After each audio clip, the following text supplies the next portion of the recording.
الحمد لله نحمده ونستعينه ونستغفره ونعوذ بالله من شرور أنفسنا ومن سيئات أعمالنا من يهده الله فلا مضل له ومن يضلل فلا هادي له وأشهد أن لا إله إلا الله وحده لا شريك له وأشهد أن محمدا عبده ورسوله اللهم صل على محمد وعلى آل محمد كما صليت على إبراهيم وعلى آل إبراهيم إنك حميد مجيد اللهم بارك على محمد وعلى آل محمد كما باركت على إبراهيم وعلى آل إبراهيم إنك حميد مجيد قال الله تبارك وتعالى في القرآن المجيد فأعوذ بالله السميع العليم من الشيطان الرجيم من همزه ونفخه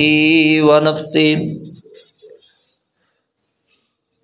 قل يا عبادي الذين أسرفوا أنفسهم لا تقنطوا من رحمة الله إن الله يغفر الذنوب جميعا إنه هو الغفور الرحيم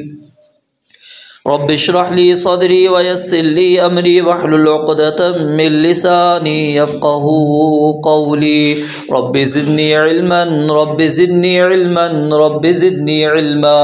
سبحانك لا علم لنا إلا ما علمتنا إنك أنت العليم الحكيم۔ ہر قسم کی حمد و ثنا، تعریفات، توصیفات، تحمیدات، تمجیدات، تقدیسات کے پاکیزہ کلمات صرف اللہ وحدہ لا شریک لہ کے لیے۔ درود و سلام جناب محمد الرسول اللہ صلی اللہ علیہ وآلہ وسلم کی ذات اقدس کے لیے، جن کو اللہ رب العالمین نے انسانیت کے لیے رشد و ہدایت کا سفیر بنا کر مبعوث فرمایا۔ مختصر حمد و صلات کے بعد رمضان المبارک، اس کی آمد کا ایک مقصد اللہ کے نبی علیہ الصلاۃ والسلام نے یہ بیان فرمایا ہے کہ اپنے گناہوں کی بخشش طلب کرنا، اپنے گناہوں کو معاف کروانا۔ معروف حدیث ہے، رسول اللہ صلی اللہ علیہ وآلہ وسلم نے جبریل امین علیہ الصلاۃ والسلام کی بد دعا پر آمین کہا تھا۔ ان میں سے ایک یہی چیز تھی کہ من ادرک رمضان فلم یغفر لہ، کہ وہ شخص بھی تباہ و برباد ہو، اللہ رب العالمین کی رحمت سے دور ہو، کہ جو بندہ رمضان المبارک کو پالے اور اپنی بخشش نہ کروا سکے، کیونکہ یہ اللہ رب العالمین کی طرف سے ایک عظیم مہینہ ہے کہ جس میں اللہ رب العالمین نے مغفرت کے دروازے کھول رکھے ہیں۔ اللہ تعالیٰ نے بہت سے ایسے اعمال اس ماہ مبارک کے اندر جمع کر دیے کہ جن کو اگر ہم اپنا لیں تو اپنی بخشش کروا سکتے ہیں۔ اسی حوالے سے چند گزارشات عرض کرنا چاہتا ہوں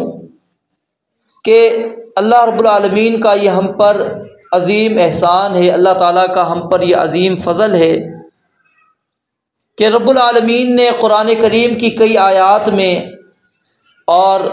نبی مکرم صلی اللہ علیہ وسلم کی زبانی ہمیں ایسے اعمال کی نشاندہی کر دی ہے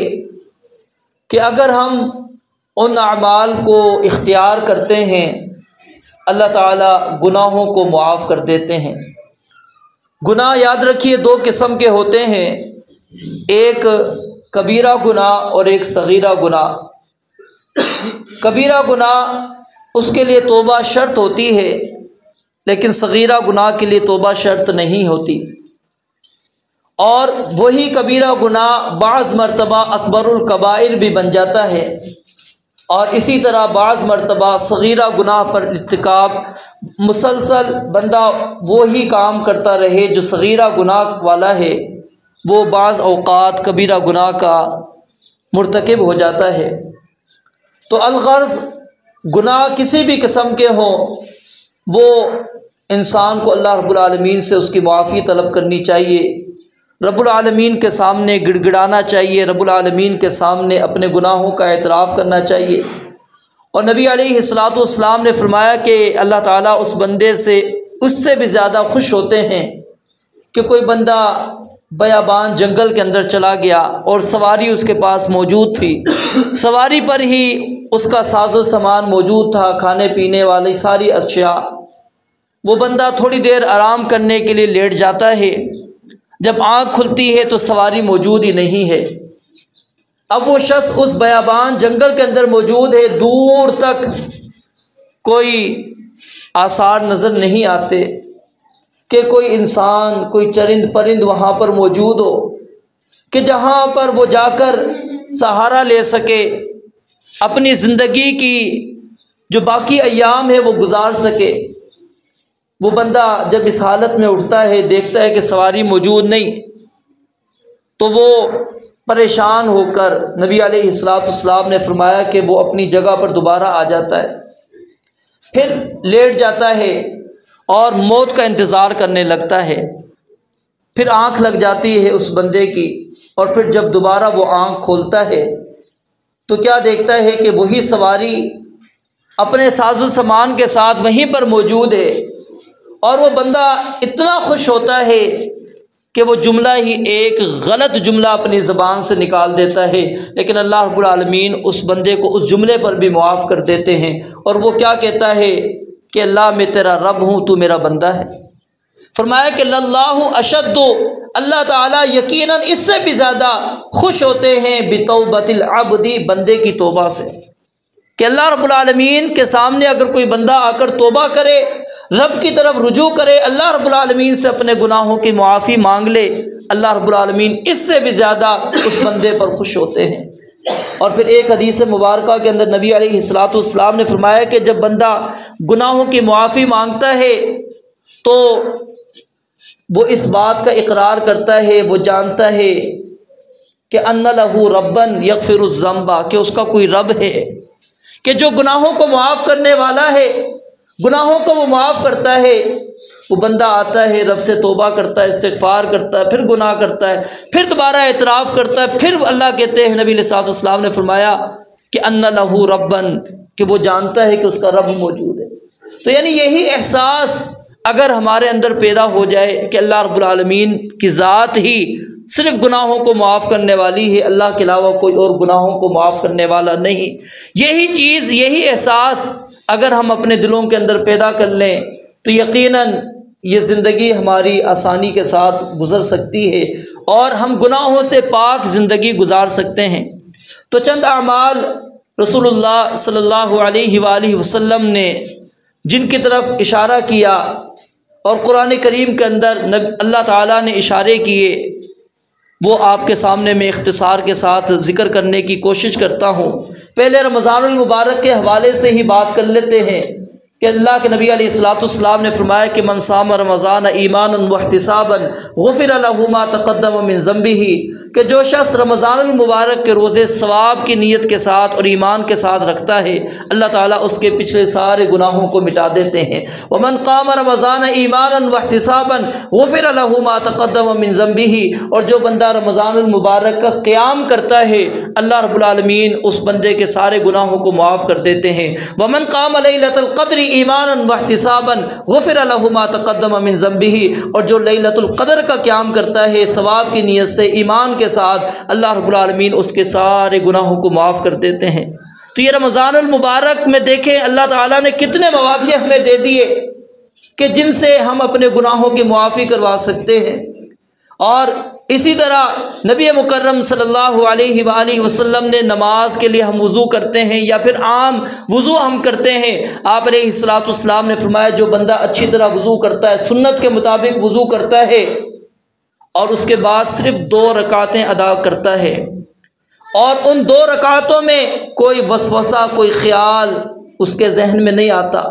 رب کے ساتھ ایک تعلق قائم کر کے وہ 2 رکعتیں ادا کرتا ہے، اللہ رب العالمین وہ 2 رکعتیں اس کے لیے گناہوں کا کفارہ بنا دیتی ہیں۔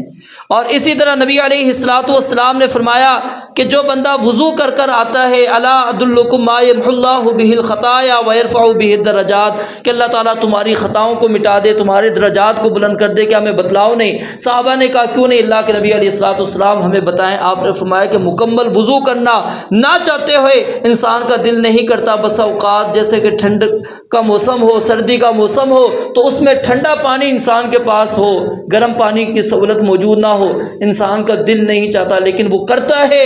مکمل وضو کرتا ہے، شریعت کے بتلائے ہوئے طریقے کے مطابق وضو کرتا ہے۔ یہ عمل آپ علیہ الصلوۃ والسلام نے فرمایا کہ اللہ تعالیٰ اس کے درجات کو بلند بھی کرتے ہیں اس کے ذریعے سے، اور اس کی خطاؤں کو اللہ تعالیٰ مٹا دیتے ہیں۔ اور اسی طرح وکثرۃ الخطا الی المساجد، بہت زیادہ قدم چل کر انسان مسجدوں کی طرف جاتا ہے نماز پڑھنے کے لیے، جتنی دور سے وہ آئے گا اتنا ثواب اللہ رب العالمین نے اس کے لیے رکھا، ہر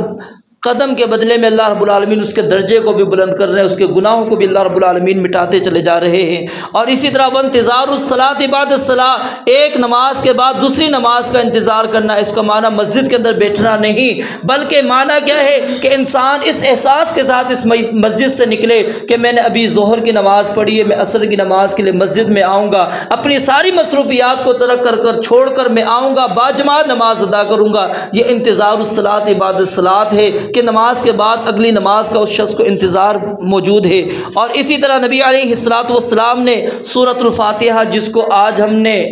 مسلکی تعصب کا نشانہ بنا لیا، اور ہم نے یہ مسلکی فرقہ واریت کا ہی ایک مسئلہ سمجھ لیا کہ شاید کہ یہ صرف اہل الحدیث کا ہی مسئلہ ہے، وہی سورۃ الفاتحہ پڑھتے ہیں، ہمارا دیگر مسالک کے ساتھ تعلق ہے، جی ہم تو سورۃ فاتحہ نہیں پڑھتے۔ نہیں، یاد رکھیے سورۃ الفاتحہ چاہے آپ نماز کے اندر موجود ہوں، امام کے ساتھ ہیں، اکیلے نماز پڑھ رہے ہیں، فرض نماز ہے، نفل نماز ہے، جنازے کی نماز ہے، عیدین کی نماز ہے، کوئی بھی نماز ہے، نبی علیہ الصلوۃ والسلام نے فرمایا کہ لا صلاۃ لمن لم یقرأ بفاتحۃ الکتاب، اس شخص کی نماز ہی نہیں ہوتی جو سورہ فاتحہ نہیں پڑھتا۔ سورہ فاتحہ نماز کا رکن ہے، اور اس کے بغیر انسان کی نماز نہیں ہوتی۔ اور جو بندہ سورۃ الفاتحہ پڑھتا ہے اس کے بعد نبی علیہ الصلوۃ والسلام نے فرمایا کہ وہ آمین کہتا ہے، اذا امن الامام فامنوا، جب امام آمین کہتا ہے اس کے بعد وہ بندہ آمین کہتا ہے، اللہ رب العالمین کیا ہے اس کے پچھلے سارے گناہوں کو معاف کر دیتے ہیں۔ کیوں؟ کیونکہ اس کی موافقت فرشتوں کی آمین کے ساتھ اس کی آمین مل چکی ہے، اللہ رب العالمین اس بندے کے گناہوں کو مٹا دیتے ہیں۔ لیکن افسوس ہم نے آمین کو بھی ترک کر دیا، چھوڑ دیا، اس مسئلے کے اندر بھی اختلاف کے اندر چلے گئے، جی جہری کرنی ہے، بلند آواز سے کہنی ہے یا آہستہ آواز سے کہنی ہے۔ آ کے جائیے احادیث کا مطالعہ کیجیے، عطا بن ابی رباح عظیم تابعی ہیں، 200 صحابہ سے ملے ہیں، وہ بیان کرتے ہیں میں نے ان سب کے سب صحابہ کو پایا ہے کہ وہ آمین بلند آواز سے کہا کرتے تھے، اور مسجد نبوی گونج جایا کرتی تھی۔ تو گونجنا کب ہوتی ہے؟ جب کیا آہستہ آواز سے، سری آواز سے دل کے اندر آپ کہیں گے، اس وقت گونج پیدا ہوتی ہے، یا جب آپ تیز آواز سے، بلند آواز سے کہیں گے۔ تو نبی علیہ الصلوۃ والسلام کی یہ سنت یاد رکھیے، اگر ہم چھوڑتے ہیں کتنا بڑا اس کا نقصان ہے کہ اللہ تعالیٰ ہمیں دن کے اندر فجر کی نماز میں 2 مرتبہ، عصر مغرب کی نماز میں 2 مرتبہ، عشاء کی نماز میں 2 مرتبہ، 6 مرتبہ دن میں اللہ تعالیٰ ہمیں موقع دے رہا ہے، لیکن ہم اس سنت کو زندہ نہ کریں، آمین بلند آواز سے نہ پڑھیں۔ اللہ میرے گناہوں کو معاف کرنا چاہتا ہے، لیکن میں کہتا ہوں کہ نہیں، میرا مسلک اس سے مختلف ہے، میں لہٰذا آمین بلند آواز سے نہیں کہوں گا، تو آپ اپنا ہی نقصان کر رہے ہیں، کسی اور کا نقصان نہیں ہے۔ یہ نبی علیہ الصلوۃ والسلام کی سنت ہے، اور اس پر اللہ رب العالمین نے اجر اور ثواب بھی رکھا ہے۔ اور اسی طرح جب سمع اللہ لمن حمدہ کہہ دو، اس کا جواب دیا نبی علیہ الصلوۃ والسلام نے فرمایا جو بندہ کہتا ہے ربنا ولک الحمد، اللہ رب العالمین اس بندے کے بھی پچھلے سارے گناہوں کو مٹا دیتے ہیں۔ اور اسی طرح جمعے کی نماز جیسا کہ ابھی ہم پڑھنے آئے ہیں، انتہائی توجہ کے ساتھ انسان آتا ہے، وہ سارے آداب جو شریعت اسلامیہ نے بتلائے ہیں ان سارے آداب کا وہ لحاظ رکھتا ہے، خاموشی کے ساتھ وہ جمعہ سنتا ہے، کسی سے بات چیت نہیں کرتا، امام کی گفتگو مکمل توجہ کے ساتھ سنتا ہے۔ نبی علیہ الصلوۃ والسلام نے فرمایا کہ جب وہ بندہ جاتا ہے تو اللہ رب العالمین اس کے 10 دن کے گناہ رب العالمین اس بندے کے معاف کر دیتے ہیں۔ اور اسی طرح ایک روایت کے اندر آپ نے فرمایا کہ ایک جمعہ سے دوسرے جمعے، ایک رمضان سے دوسرے رمضان تک اللہ رب العالمین انسان کے سارے گناہوں کو مٹا دیتے ہیں۔ اور اسی طرح نماز جو ہے یہ چاہے آپ فرض پڑھ رہے ہیں چاہے نفل پڑھ رہے ہیں، کوئی بھی نماز ہے یہ انسان کو گناہوں سے مٹانے کے لیے اللہ رب العالمین نے رکھی، اور بھی بے شمار اس کے فوائد موجود ہیں۔ ایک صحابی آیا نبی علیہ السلام کو، نماز کا وقت قریب تھا، کہا کہ مجھ پر حد نافذ کیجئے، مجھ سے گناہ ہو گیا ہے۔ معاملہ چھوٹا تھا لیکن صحابہ کرام اپنے لیے وہ ہلاکت والا معاملہ سمجھا کرتے تھے۔ نبی علیہ السلام نے اتنے نماز کے لیے تکبیر ہو گئی، آپ نے نماز پڑھائی۔ نماز کے بعد وہ شخص آپ نے کہا وہ کہاں ہے جس نے بندے نے مجھے کہا تھا مجھ پر حد نافذ کریں؟ وہ شخص آیا، پھر اس نے اپنا مسئلہ رکھا۔ نبی علیہ السلام نے کیا فرمایا کہ کیا آپ نے ہمارے ساتھ امی نماز نہیں پڑھی؟ کہا نماز تو میں نے پڑھی ہے تمہارے ساتھ۔ کہا پڑھی ہے تو ان الحسنات یذہبن السیئات، یہ نماز یہ نیکی ہے اور یہ برائیوں کو ختم کر دیتی ہے، جو گناہ ہوئے اللہ رب العالمین نے تمہیں مٹا دیے۔ اور اگر ہم وضو کو بالترتیب احادیث کے اندر جا کر دیکھیں، ایک ایک عضو ہم دھوتے چلے جاتے ہیں۔ نبی علیہ السلام نے فرمایا کہ انسان کے اعضاء سے اللہ رب العالمین گناہوں کو جھاڑتے چلے جاتے ہیں۔ اور نبی علیہ السلام نے نماز کی مثال بیان فرمائی ایک درخت کے ساتھ، اور وہ موسم خزاں ہو، جب درخت کو آپ ہلائیں گے ایک پتا بھی باقی نہیں رہتا، جھڑ جاتا ہے پورا۔ فرمایا کہ اسی طرح انسان کے گناہ جھڑ جاتے ہیں۔ پھر نہانے کے ساتھ، غسل کے ساتھ آپ نے تشبیہ دے کر سمجھایا کہ کسی کے گھر کے سامنے نہر موجود ہو اور وہ مسجد میں آنے کے لیے نہر کے اندر سے اس کو غسل کر کر آنا پڑے، کیا 5 مرتبہ وہ بندہ غسل کرے روزانہ، اس کے جسم پر میل کچیل باقی رہے گی؟ صحابہ نے کہا کہ میل کچیل باقی نہیں رہے گی۔ فرمایا کہ یہی مثال نماز کی ہے کہ اللہ تعالیٰ اس نماز کی وجہ سے اس بندے کے گناہوں کو مٹا دیتے ہیں۔ اور اسی طرح اس سنت کو بھی آج ہم نے ترک کر دیا کہ ہم گھر سے وضو کر کے نہیں آتے، یہ اہتمام نہیں کرتے۔ یاد رکھیے گھر سے وضو کر کر آنا چاہیے۔ آپ علیہ السلام نے فرمایا کہ جو بندہ گھر سے وضو کر کے نماز کے لیے مسجد کے اندر آتا ہے، اللہ رب العالمین اس بندے کے گھر سے نکلنے سے لے کر جب تک نماز پڑھ کے گھر میں واپس نہیں چلا جاتا، پورا وقت اللہ تعالیٰ نماز کے اندر اس کا شمار کرتے ہیں۔ وہ جو آپ کے 5 منٹ، آپ کے 10 منٹ لگے گھر سے، وہ آپ نماز کے اندر ہی موجود ہیں۔ مسجد کے اندر آ کر آپ نے انتظار کیا 5 منٹ 10 منٹ امام کا، وہ بھی آپ کے نماز کے اندر ہی شمار ہو رہا ہے۔ اسی طرح جب آپ واپس گھر جا رہے ہیں، وہ سارا وقت نبی علیہ السلام نے فرمایا کہ انسان کا نماز کے اندر شمار ہوتا ہے۔ اور اسی وجہ سے آپ نے ایک عمل سے جو انگلیاں آپس میں ہم ڈال لیتے ہیں نا، آپ نے منع فرمایا۔ کیونکہ بندہ وہ نماز کی کیفیت کے اندر نماز تو نہیں پڑھ رہا، لیکن کیونکہ حکم وہ نماز والا ہے، اللہ نے اجر ثواب اس بندے کو نماز والا جب دینا ہے تو وہ پابندی بھی اس کے اوپر عائد کر دی کہ وہ تشبیک نہ کرے، آپس میں انگلیوں کو داخل نہ کرے۔ اور اسی طرح نبی علیہ السلام نے نیک لوگوں کی جو مجالس ہیں اس کے اندر بیٹھنے کی بڑی فضیلت بیان فرمائی، اور اس کے اندر وہ واقعہ آپ کے سامنے ہے۔ جو بندہ 100 قتل کرنے والا تھا، 99 قتل کر کے جا کے مسئلہ پوچھا، کہا کہ معافی نہیں، اس نے اس کو بھی قتل کر دیا۔ پھر احساس ہوا، پھر کسی نے کہا کہ نہیں چلے جاؤ فلاں بستی کے اندر تمہاری توبہ کے کچھ چانسز موجود ہیں، وہاں پر کچھ لوگ موجود ہیں، نیک لوگ موجود ہیں، وہاں پر چلے جاؤ۔ وہ بندہ اخلاص کے ساتھ نیت کرتے ہوئے اپنے گھر سے نکلتا ہے، ابھی گھر سے باہر نکلتا ہے، چند ہی قدم چلتا ہوگا، وفات ہو جاتی ہے، فوت ہو جاتا ہے۔ اللہ کے دونوں فرشتے آ جاتے ہیں، رحمت والے فرشتے، عذاب والے فرشتے۔ رحمت والے کہتے ہیں ہم اس کی لاش کو لے کر جائیں گے، ہم اس کی روح کو لے کر جائیں گے، اور عذاب والے کہتے ہیں کہ نہیں، یہ پوری زندگی اس نے گناہوں والی گزاری، 100 قتل کر کر آیا ہے، اس کی معافی کے چانس نہیں ہیں، ہم لے کر جائیں گے اس کی روح۔ معاملہ ہوتا ہے، آپس میں جھگڑا ہوتا ہے، نبی علیہ السلام نے فرمایا اللہ کے پاس جاتا ہے معاملہ، اللہ کہتے ہیں تم زمین ناپ لو، جو زمین اس کے قریب ہو اس کے مطابق فیصلہ ہو۔ اگر نیک لوگوں کی مجلس، نیک لوگوں کی جو بستی ہے وہ نزدیک پڑتی ہے تو پھر اس کا حشر ان کے ساتھ کر دو۔ اگر ان کے ساتھ برے لوگوں کی جو بستی تھی، اگر اس علاقے کے ساتھ اس کی نزدیکی ثابت ہوتی ہے تو پھر اس کے ساتھ حشر کر دو۔ لیکن اللہ دیکھیں یہاں پر رحمت دیکھیں اللہ رب العالمین کی۔ اللہ تعالیٰ بہانے ڈھونڈتے ہیں انسان کو معاف کرنے کے، اللہ تعالیٰ انسان کو سزا نہیں دینا چاہتے، اللہ تعالیٰ انسان کو جہنم میں نہیں ڈالنا چاہتے۔ جہنم میں کتنے افراد جائیں گے؟ 1000 میں سے ایک بندہ جائے گا، 999 اللہ تعالیٰ نے یاجوج ماجوج میں سے رکھے ہیں۔ پھر بھی اگر ہم اللہ کی رحمت، اللہ رب العالمین کی اس صفت کا احاطہ نہ کریں، رب العالمین کی صفت کا اندازہ نہ کریں، اللہ رب العالمین کی شفقت محبت اس کا اندازہ نہ کریں، اور پھر ہم اسی طرح گناہوں والی زندگی گزارتے چلے جائیں، پھر مجھ پر ہی افسوس ہے۔ ہم اپنے آپ پر ہی افسوس کر سکتے ہیں کہ اللہ تو معاف کرنے کے بہانے چاہتا ہے، اور حتیٰ کہ قرآن کریم کی آیت کے مطابق فَأُولَٰئِكَ يُبَدِّلُ اللَّهُ سَيِّئَاتِهِمْ حَسَنَاتٍ، اللہ صرف گناہوں کو نہیں مٹاتا بلکہ وہ جو برائی تھی اللہ اس کو نیکیوں کے اندر بھی تبدیل کر دیتا ہے۔ اللہ تعالیٰ وہ نیکیوں میں تبدیل کر دیتا ہے۔ رب العالمین سے کون سوال کرنے والا؟ حدیث قدسی ہے، فرمایا اگر انسان ابن آدم تیرے گناہ یہ آسمان اور زمین کے خلا کو پر کر دے، اور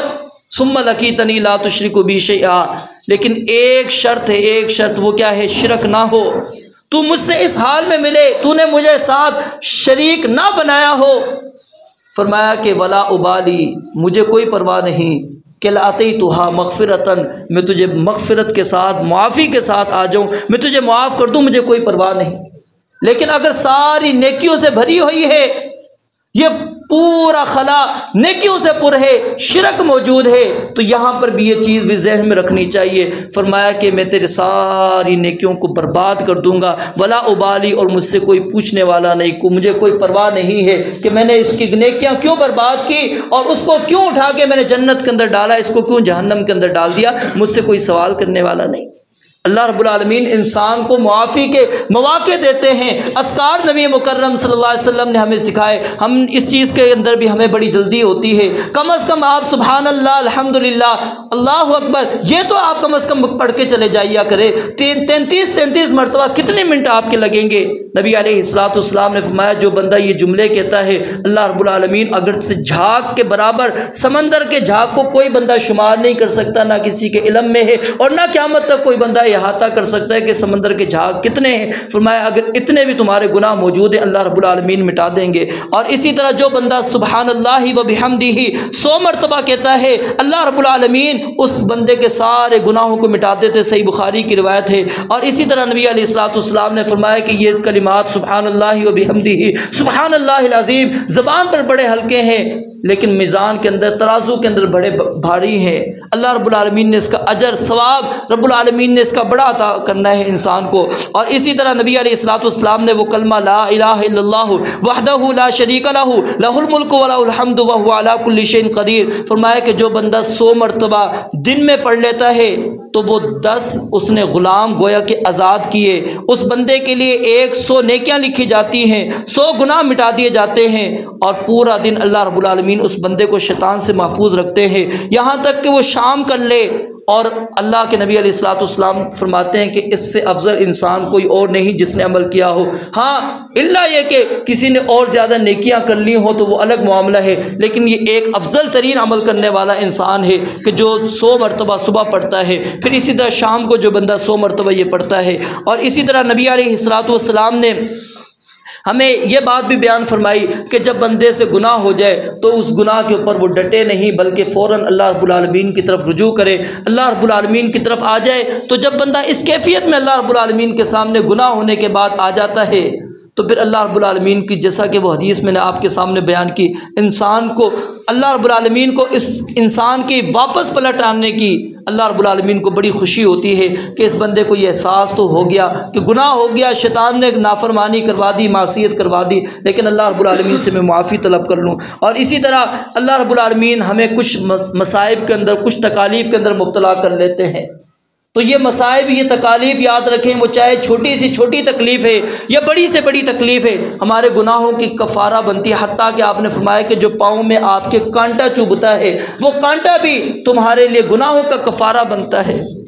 تو یہ اللہ رب العالمین آزمائشیں انسان کے اوپر بس اوقات نازل کر دیتے ہیں مصائب کی صورت کے اندر، تکالیف کی صورت کے اندر، تو اس کے اوپر انسان کو صبر کرنا چاہیے۔ وہ مرغی والی عورت کا واقعہ تم آپ کے سامنے موجود ہوگا، نبی علیہ الصلوۃ والسلام کے پاس آتی ہے، دعا کے لیے کہتی ہے کہ میں صحت یاب ہو جاؤں، لیکن آپ فرماتے ہیں کیا جنت چاہیے؟ کہا جنت میں چاہتی ہوں۔ کہا کہ پھر کم از کم اللہ سے بس یہ دعا کر دے کہ جب میرے ساتھ یہ معاملہ ہو، بیماری مجھے نہ ختم ہو، بیماری میرے ساتھ لاحق رہے، یہ ہمیشہ میرے ساتھ رہے، جب تک کہ مجھے موت نہ آئے، لیکن بس ایک اللہ سے دعا کر دیں کہ میرا پردہ وہ نہ کھلے۔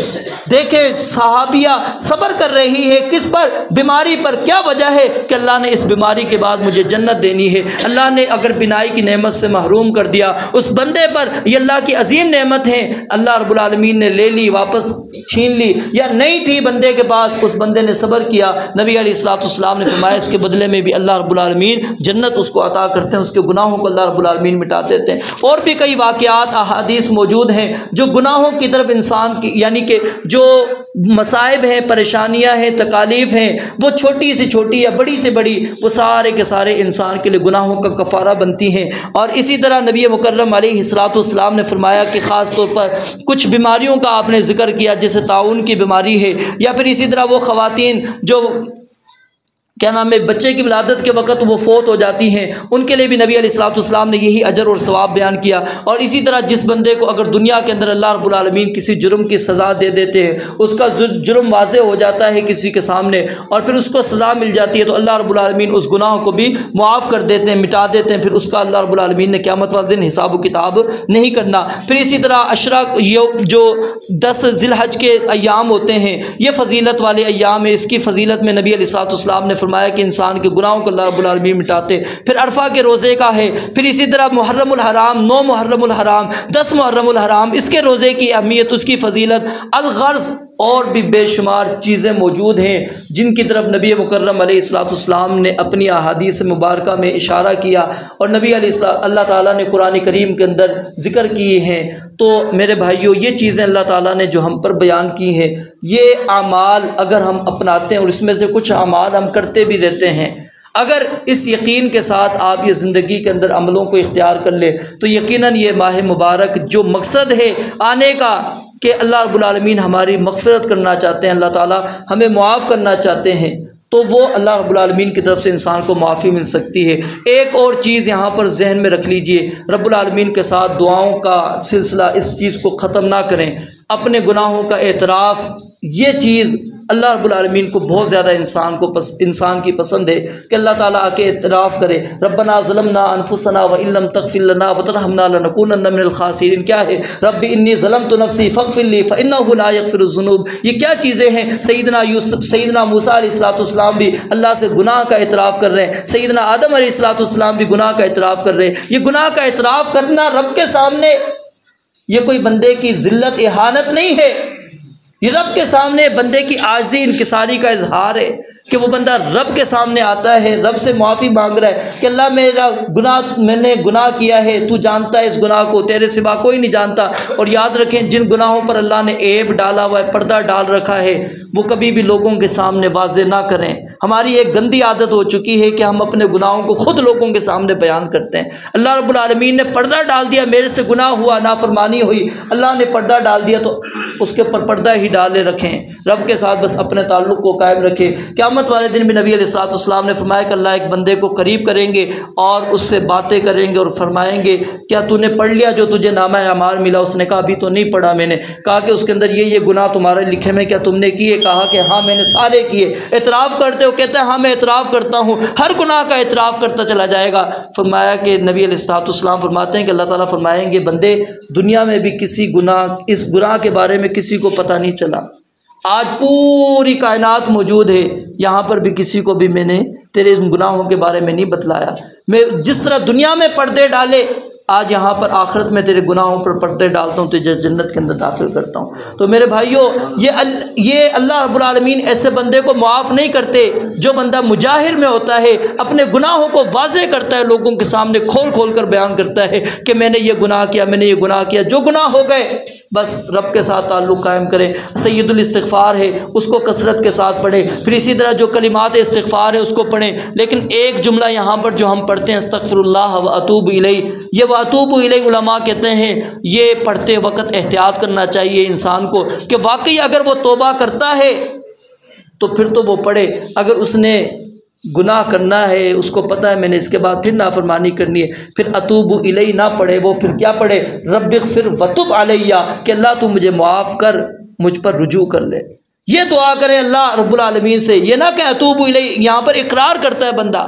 کہ اللہ میں نے گناہوں کا اعتراف کر رہا ہوں، میں تیری طرف رجوع کر رہا ہوں، حالانکہ اس نے توبہ نہیں کی۔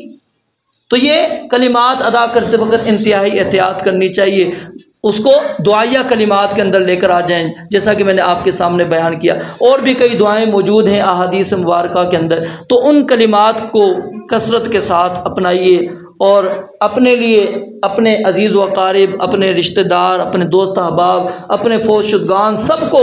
دعاؤں کے اندر یاد رکھا کریں۔ یہ خاص ایک مومن کا ہتھیار ہے جو ہر چیز میں رب العالمین نے انسان کو ساتھ دیا ہے، کہیں پر بھی رب العالمین نے یہ ہتھیار انسان سے نہیں چھینا۔ تو اگر ہم ان چیزوں کو اپناتے ہیں، یقیناً یہ ماہ مبارک اللہ رب العالمین ہمارے لیے مغفرت کا بنائے گا، اور اللہ تعالیٰ سے دعا بھی یہی ہے کہ اللہ تعالیٰ ہمارے لیے یہ ماہ مبارک مغفرت کا سامان کر دے، اللہ رب العالمین ہمارے لیے مغفرت کا ذریعہ بنا دے، اللہ تعالیٰ ہمیں گناہوں سے معاف کر دے، ہمارے چھوٹے بڑے جتنے گناہ ہیں جن کو ہم جانتے ہیں یا ہم نہیں جانتے، اللہ رب العالمین کی ذات تو جانتی ہے، ہم نے جان بوجھ کر کیے ہیں یا پھر ہم نے انجانے میں ہم سے ہو گئے ہیں، سب کی اللہ رب العالمین کی طرف اللہ ہم تیرے بارگاہ کے اندر معافی کے طلبگار ہیں، تجھ سے معافی طلب کرتے ہیں، اللہ تعالیٰ ہمارے سارے گناہوں کو معاف فرما، اور جو عہد وعدہ آج اللہ تیرے ساتھ ہم کر رہے ہیں کہ انشاءاللہ ہم حتی الامکان گناہوں سے بچنے کی حتی الامکان کوشش کریں گے، اللہ اس پر ہمیں استقامت بھی عطا فرما۔ وآخر دعوانا الحمدللہ رب العالمین۔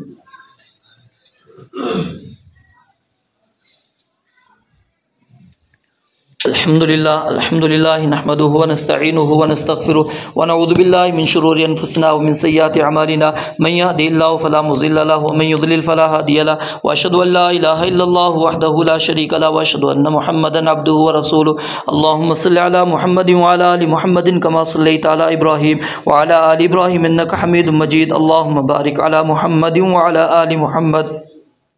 كما باركت على إبراهيم وعلى آل إبراهيم إنك حميد مجيد۔ سبحان ربك رب العزة عما يصفون، وسلام على المرسلين، والحمد لله رب العالمين۔